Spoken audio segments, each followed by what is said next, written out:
het groot geword in Stellenbosch, so nou al 29 jaar hier, nog nooit iewers anders nie. Ek is baie lief vir Stellenbosch. Ek was in Eikestad op skool, in die laerskool en in Bloemhof op hoërskool. So 'n meisieskool gewees en ek het hoofvakke gehad, rekeningkunde, ek het verbruikerstudie geneem en rekenaar toepassingstegnologie, RTT. So ek kan count-a, count-if, ek kan al daai Excel selfunksies doen. Ja, ek wou graag my opsies oop hou om dalk rekeningkunde te gaan studeer. En ek het heel alright met rek gevaar, ek nooit van wiskunde gehou nie, glad nie. Hulle sê mos daai grappie, hoekom swat ek nie iets in wiskunde nie, somme. Beslis, ja. En ek het wel in matriek redelik goed in rekeningkunde gedoen. Ek het dis nou 'n random kwartaaltoets glad nie 'n eksamen of ietsie het ek matriek 100% gekry en ek dink toe, okay, miskien kan ek rekeningkunde gaan swat, maar my hart was net nooit daar nie, maar my pa is wel finansiële adviseur, my broer is 'n ouditeur, my ma het huishoudkunde studeer, so die tale sou ek sê kom so 'n bietjie uit nêrens uit. Maar was nog altyd lief daarvoor. Ek was 'n taaltutor op skool ook, so ek het gedurig ekstra Afrikaanse en Engelse klasse gegee vir 'n ekstra geldjie. Toe besluit ek om taal en kultuur te kom swat op Stellenbosch, VA-tale. En dit was regtig baie lekker. My eerste jaar was in 2016 en een van die beste jare van my lewe. Ek het regtig die vryheid van student wees baie geniet. Ek was in Seruria in die koshuis en ek het definitief in eerste jaar meer tyd in die Neelsie as in die klas spandeer. Sal dit vir niks verruil nie, glad nie spyt nie. Baie vriende gemaak, baie mense geken. En ek het toe ook baie lekker vakke geneem. Afrikaans en Nederlands was natuurlik een van hulle, want ek sal op die ou end opeindig in die departement Afrikaans en Nederlands en ek het ook antieke kulture gehad, baie pret daarmee gehad. Ek het soms in Egiptiese klere klas toe gekom. Ek het baie snaakse goed gedoen. Ek het regtig myself ingeleef in hierdie BA persoonlikheid. En ek het ook taalwetenskap gehad en AILS, Applied English Language Studies. So baie taalgerigte vakke. Ja, en dit was eers in my tweede jaar wat ek ewe skielik hoor, nee, ek het nou die vakprys gekry vir Afrikaans en Nederlands, ek was nou die beste student en ek dink toe, okay, lyk my, ek kan goed vaar as ek hard probeer en ja, passie en harde werk daarin sit, so toe het ek nou regtig myself gedruk en ek het in derde jaar weer die vakprys gekry en toe besluit ek om 'n honneurs te gaan doen. In vertaling en redigering was die naam daai tyd nog, dit is nou taalpraktyk om 'n bietjie breër te maak. En is eintlik baie snaaks hoe dit gebeur het, want my beste vriendin van 5-jarige ouderdom al af, so ons is al amper 25 jaar vriende, sy het altyd gesê sy wil vertaling gaan swat. Ek is altyd een wat gesê het ek wil iets in kopie skryf of journalistiek of so iets gaan doen. Toe gaan swat sy journalistiek en ek gaan swat vertaling natuurlik. So ek sê altyd ons het mekaar help vorm. Ek dink ons het mekaar baie beïnvloed. So ja, toe gaan swat ek honneurs en my spesialisering was tolking, vertaling en redigering. So dis waar ek ook my eerste blootstelling aan tolking gekry het, wat ek later meer oor sal vertel. En daar het ek ook ja, dit regtig baie geniet. Ek was voorgraads eintlik baie teruggetrokke in 'n klaskamer. Ek nie sommer vrae gevra of so nie. En toe ek nou al hierdie wêreld oopgaan van vertaling en wat dit als is en nie is nie en al die vrae en toe het ek net ewe skielik baie nuuskierig geraak, baie krities, baie uitgesproke. So ek het op die ou end klasverteenwoordiger ook geraak en ja, ek het toe op die ou end was baie bevoorreg om 'n beurs te kry om aan te gaan met M en PhD. So dit is my agtergrond en dit is hoe ek hier opgeëindig het waar ek nou is. So ja. Ek het my honneurs ontsettend baie geniet. Dit het my regtig nuuskierig en leergierig gemaak. So ek het die onderwerp wat ek daar oorgeskryf het in my honeurswerkstuk, het ek verder geneem in die M en toe so bietjie anders in die PhD.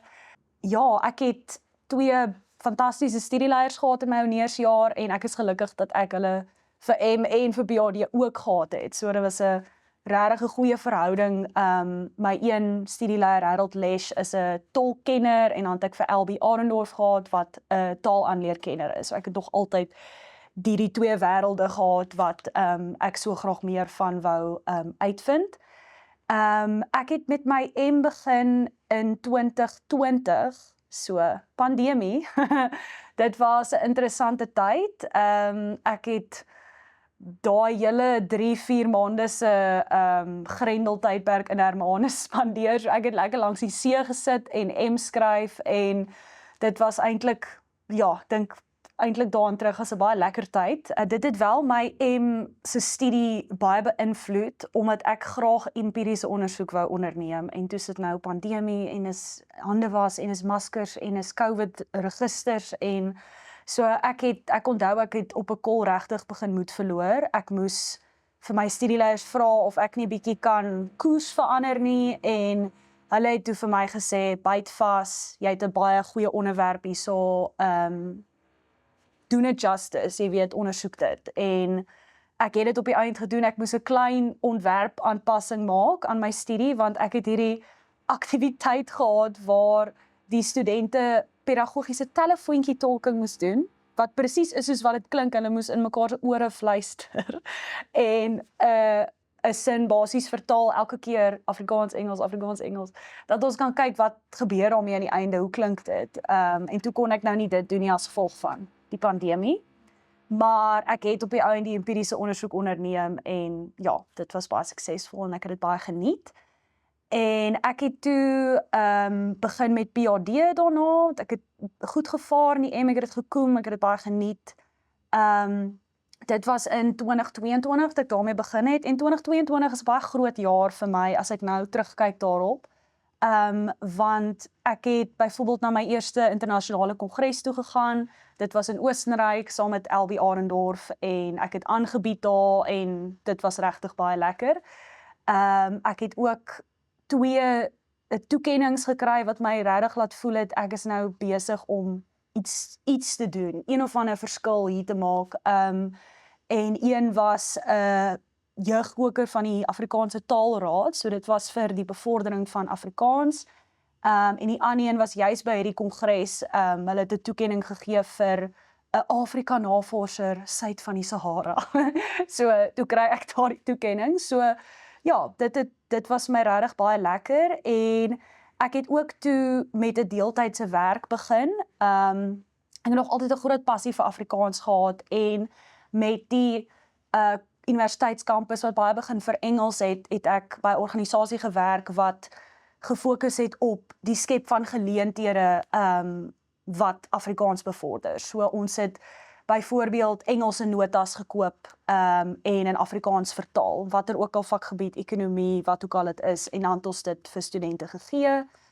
Ons het sosiale geleenthede gereël, ons het Afrikaanse debatspanne ingeskryf vir kompetisies en hulle het regtig goed gevaar en gewen en alles. So dit het ek baie geniet. Dit was 'n deeltydse werk wat ek gedoen het en my ander deeltydse werk op daai stadium, ofwel meer studentewerk, maar ek het getutor by die departement. So ek was by die taalaanleer komponent betrokke. Ek het Afrikaans tweede taal gegee. So ek werk al lank saam met LB Arendorf byvoorbeeld, want sy is ons ma daar. Sy hou ons almal in check. Meeste van ons werk ook onder haar studieleiding. En ja, ek is toe gevra toe sy met studieverlof gaan om een van haar modules aan te bied terwyl sy weg is. So ek is ingekoop basies om dit te doen en dit was Afrikaanse taalaanleer 289. Dit is die naam het al 2 keer verander. Dis die nuutste naam. En dit is vir tweede taalsprekers op tweede jaar vlak. En ek het dit aangebied en dit regtig baie geniet.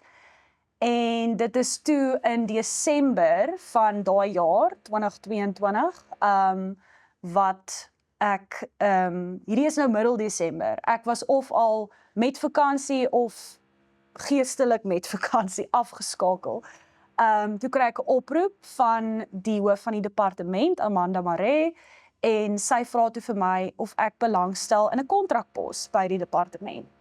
En ek het nie op daardie stadium geweet wat dit behels nie. Ek dog hulle wil dalk ek moet nog 'n klas wil kom gee.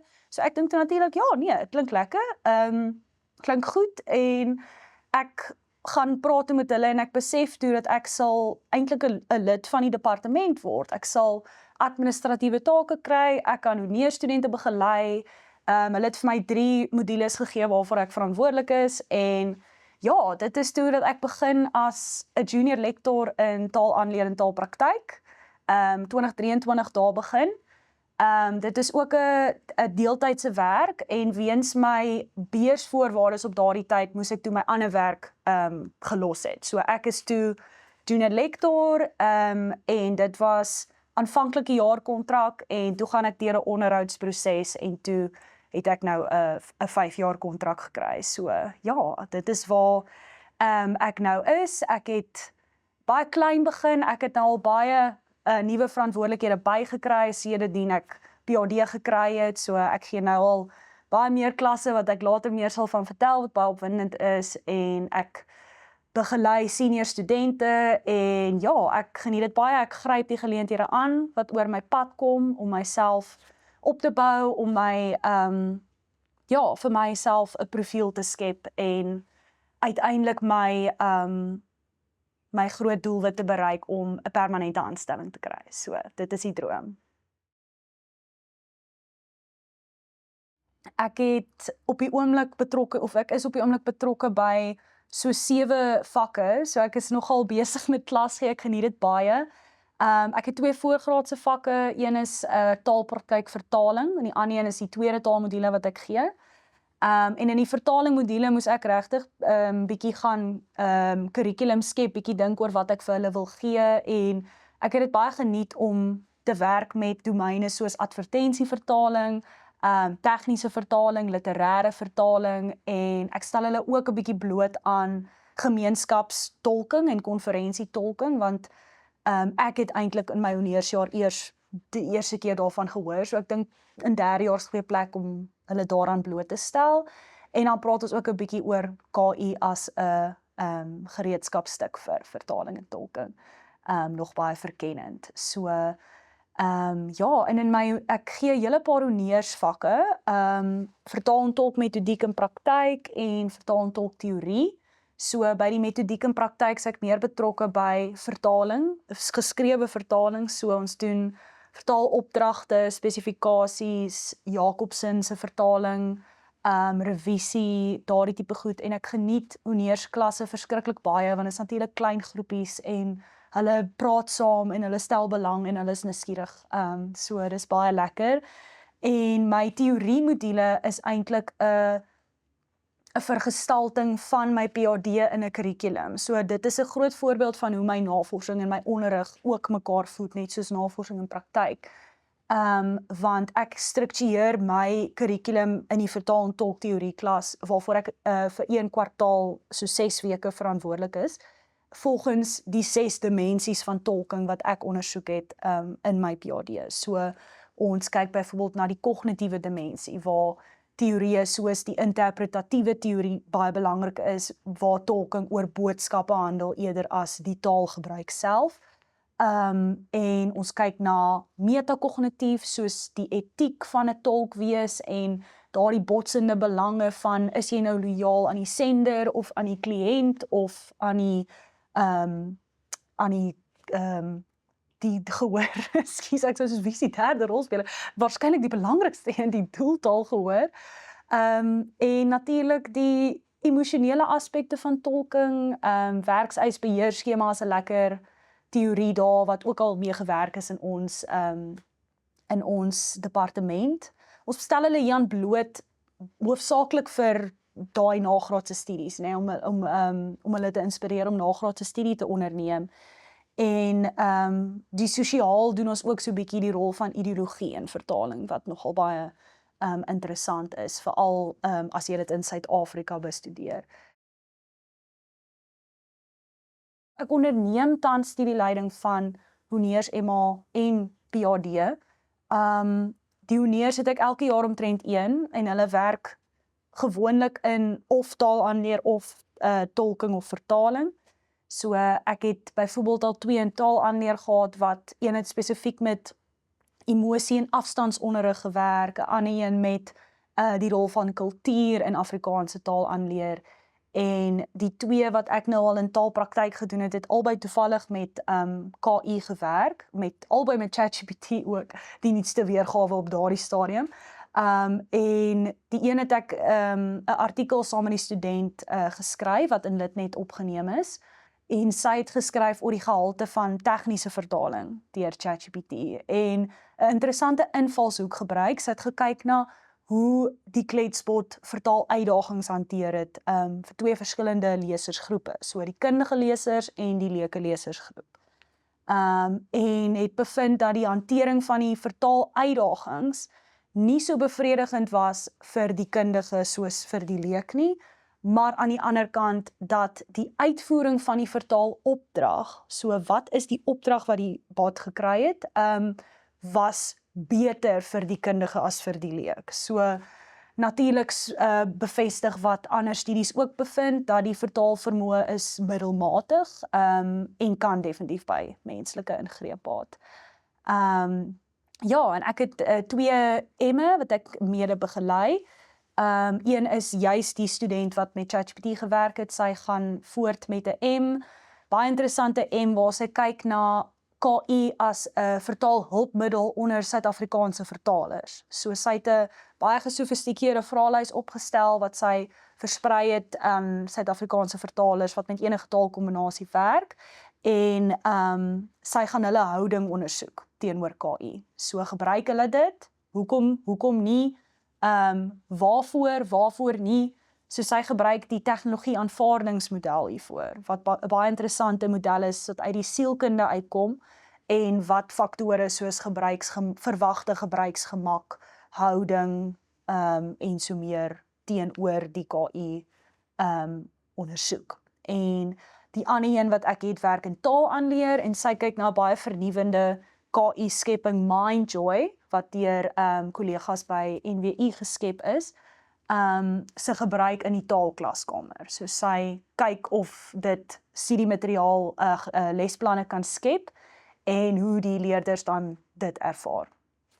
Die een PRS het ek klaar oor gepraat, die gebaretaaltolk, en die ander een wat ek tans mede begelei is, doen 'n baie interessante studie waar sy kom uit die mediese veld uit en sy het 'n video help skep wat vroue help om borskanker vroeg te ontdek, en sy wil die video vertaal, transcreate in 'n plaaslike taal in Ghana, en nou hierdie hele proses dokumenteer en die rol van kultuur en taboes en al die tipe goed wat nou vertaalkeuses gaan beïnvloed in hierdie proses. So dis ook 'n baie interessante studie, en ja, dit is my student. Kyk, dit is eintlik 'n baie jong navorsingsveld. Nagraadse studies in Suid-Afrika het byvoorbeeld eers in die 1990 posgevat. Na 94 bietjie opgetel weens meertaligheid natuurlik, beleide vir meertaligheid, en daar is regtig baie al gedoen in ons land oor verskillende domeine, hoftolking en gesondheidsorgtolking, en ons is baie bekend vir opvoedkundige tolking ook. Ek het al dat die grootste name in die veld vir my sê, hy ken Suid-Afrika want opvoedkundige tolking. Ek is nie self betrokke daar nie, maar ons doen baie goeie werk daar. En ja, ek sou sê dit hou beslis aan groei. Daar's baie vaktydskrifte daar buite wat spesifiek oor tolking handel, soos the Interpreter's Newsletter, en dan staan ander wat tolking en vertaling so half saamgroepeer, Interpreter and Translator Trainer, wat natuurlik opleiding gefokus is, en die kongresse ook, raak net al hoe meer. Baie tolkgefokuste kongresse daar buite, so kan nou nie sê of die werk meer raak nie, maar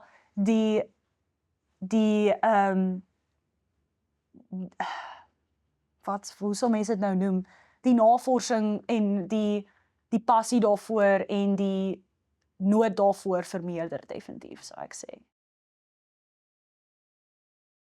kort, intermediêre en langtermyn doelwitte met my profiel as dosent en navorser verder opbou. 'n Mens moet 'n sin van ambisie en prioriteit hê om in hierdie kompeterende veld te wees. En die PhD was nou vir my fantasties, maar ek beskou dit regtig net as een mylpaal in 'n langer akademiese reis. So 'n paar doelwitte, ek het nou gefokus op publikasies uit my PhD uit. So ek het geskryf vir Litnet Akademies natuurlik. Daai was 'n 3-lyk saam met my studieleiers en ek het ook vir tydskrif Nederlands en Afrikaans geskryf. En vir 'n internasionale publikasie, International Journal of Applied Linguistics and Translation. So ek wil graag in diverse tydskrifte publiseer en in Afrikaans en in Engels om my navorsing daar buite te kry, blootstelling te verbeter. So daar's 2 strome. Ek wil baie graag aanhou die wisselwerking tussen tolking en taalaanleer ondersoek, maar ek wil ook fokus op tolking as 'n studieveld in eie reg. So daar sien ek 'n paar navorsingsbene, as ek dit so kan noem, wat daar uitspruit. Eerstens wil ek graag my tolk-aanleerstrategie model empiries toets, onder tolkstudente, aanbieders, praktisyns, sodat hulle die effektiwiteit of die waarde daarvan kan evalueer. En ek wil ook graag die kurrikulum wat ek nou geskep het, gebaseer op die model 'n bietjie toets onder studente. So hulle ervarings daarvan met hulp van byvoorbeeld vraelyste of onderhoude of wat ook al.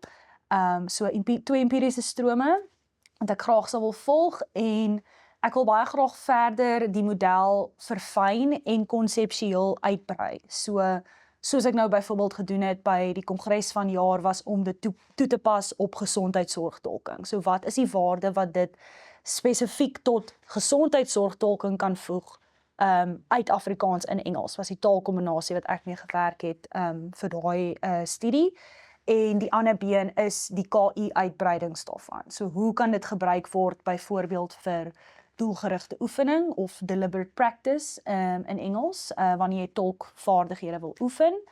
Ja, ek is baie trots op dit wat ek al kon regkry in terme van my navorsing, maar ek is ook baie opgewonde vir dit wat alles voor lê, al die moontlikhede, want ek is nog 'n jong navorser, ontleikende navorser, so ek kan myself nog vorm in die navorser wat ek graag eendag wil wees. Ja, ek is baie passievol oor Afrikaans en die bevordering daarvan in verskeie sfere, waarvan die akademie 'n groot een is vir my. Ek is baie bevoorreg dat ek byvoorbeeld in 'n Afrikaanse werksomgewing is. Ek dink nie daar's regtig baie mense wat dit kan sê nie. So my kollegas is Afrikaans, ons almal gesels en werk saam in Afrikaans en natuurlik is my loopbaan ook Afrikaans in die sin dat ek klas gee daarin, ek doen studieleiding en hier en daar moet ek ook wel in Engels aanbied en skryf, maar ja, dit is my regtig belangrik want dit is 'n baie jong maar wetenskaplik ontwikkelde taal en ek het al persoonlik gesien onder ander mense, maar ook by myself, die geleenthede wat dit vir 'n mens kan skep. Vir my het dit geleenthede geskep as 'n jong navorser, jong nagraadse student en uiteindelik nou as 'n junior lector of akademikus. Ek het beurse gekry om in Afrikaans te skryf en te help die taal akademies te bevorder. So ek het byvoorbeeld aan die einde van my PhD het ek 'n baie lang woordelys van al die terme wat ek moes vertaal het uit Engels in Afrikaans, wat ek hoop vir toekomstige navorsers en myself in die tolkwêreld nuttig sal wees. So ek sou regtig mense aanbeveel om aan te hou, die waarde daarvan erken in soveel sfere, die akademie is een van hulle, so hou aan in Afrikaans publiseer, hou aan die taal praat in akademiese omgewings, om studieleiding daarin te doen. Dit is die rol wat ek op hierdie stadium kan speel en die bydrae wat ek kan maak.